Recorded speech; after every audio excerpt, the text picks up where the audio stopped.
د نن ورځې لنډ مهم او تازه خبرونه. درنو لیدونکو په سلامونو مه هرکلی کوم. ویډیو تر پایه وګورئ ترڅو د نن ورځې له حالاتو او خبرونو خبر شئ.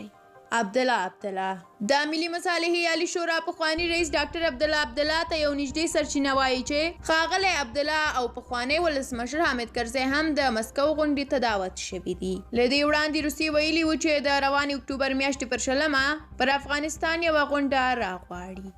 امیر خان متقی د طالبانو حکومت د بهرنیو چارو سرپرست وزیر امیر خان متقی د دغه پوښتنې په ځواب کې چې ګڼې طالبان به د خپل حکومت د مخ پر وړلو لپاره مالي بودیجه له کومه کوي ویلي دي چې په دې برخه کې له نړیوالې ټولنې د مرستې او د امریکا لخوا د افغانستان د کنګل شوي بانکي زیرمې د ازادېدو غوښتنه کوي.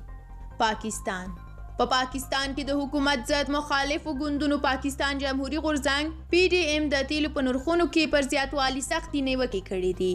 د مخالفو ګوندونو تحریک پر ولس غږ کړی دی چې د اوسني حکومت ړنګولو لپاره د په احتجاج لاس پورې کړي. دا غوښتنه د PDM مشر مولانا فضل الرحمن د اکتوبر په 14 د پنجاب په فیصل آباد ښار کې جلسې ته په وینا کې وکړه.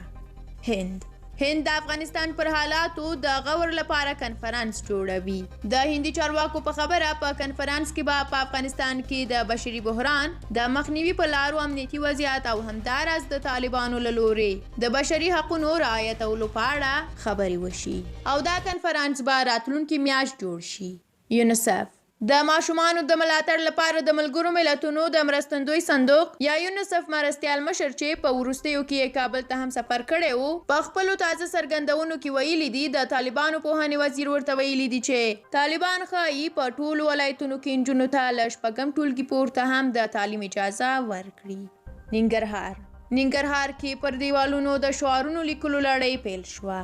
افغان رسنۍ د طالبانو له واک ته رسیدو سره سم په هیواد کې د رسنیو ازادۍ له ګڼو اندېښنو سره مخ شوي دي. یو شمېر ځایي رسنۍ وایي په کوم ډول چې په کار ده هیڅ نشي کولی چې خپلې رسنیزې چارې پر مخ یوسي ځکه د طالبانو لخوا تر یو ډول فشار لاندې دي.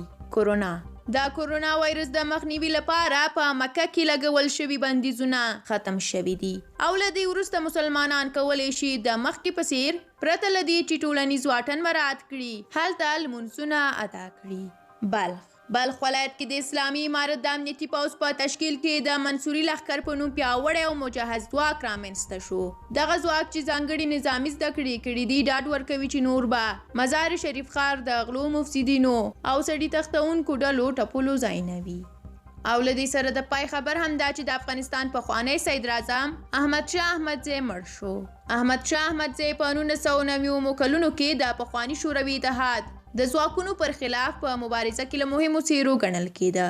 احمدزي د مجاهدینو د انتقالي حکومت پر مهال د سمودې لپاره صدراعظم او بیا د کورنیو چارو وزیر پاتې شوی دی. درنو لیدونکو دا او د نن ورځې تازه او مهم خبرونه چې موږ له تاسو سره په دې ویډیو کې شریک کړل. د لا تازه او معلوماتو او خبرونو لپاره د سوله افغان یوټیوب چینل سبسکرایب تڼۍ کېکاږئ. تر بیا او بلې ویډیو ښه وخت.